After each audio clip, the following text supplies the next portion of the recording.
Here's example 12 of solving trig equations. So here we have 4 times the cosine of theta plus 3 square root 3 equals the square root of 3. And we want to solve for theta. So we're solving this interval 0 to 2 pi. So again, that just means 0 is less than or equal to theta is strictly less than 2 pi. Okay, now, so we're just going to treat this like any other type of algebraic equation. So we're just going to isolate the theta. So first let's subtract 3 root 3 from both sides. So then we end up with 4 cosine theta equals, so what happens over here?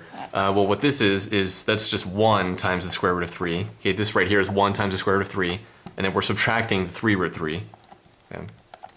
So 1 root 3 minus 3 root 3, if you want to think about it and breaking it out into the detailed parts, that's going to be the quantity 1 minus 3 times the square root of 3. Okay, so there's a common factor of root 3 we can pull out, so this just becomes negative 2 root 3. That's what's happening there.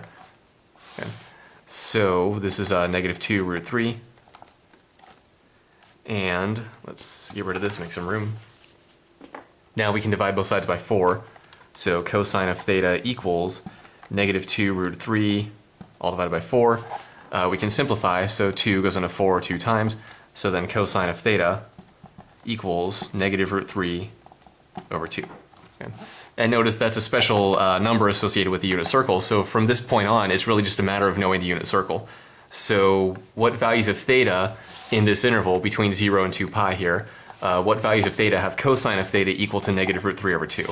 Okay. Well, we know that, so x-axis, y-axis, we'll draw a unit circle here. We know that cosine is negative in quadrant 2 and 3.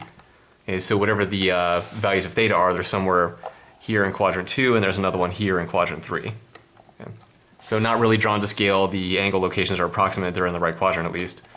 So, and like we said, it's really just a matter of knowing the unit circle. So cosine of theta equals negative root 3 over 2. One of the values, this one here, this is 5 pi over 6, and then this other one here is 7 pi over 6. Okay, so if cosine of theta equals negative root 3 over 2, then the only two values of theta inside of this interval that we're working in, the only two values are theta equals 5 pi over 6 and 7 pi over 6. Okay. And again, that's really all there is to it. So once we get past the basic algebra steps, it's really just a matter of knowing the unit circle. So 5 pi over 6 and 7 pi over 6 are the answers, and that's it for example 12 of solving trig equations.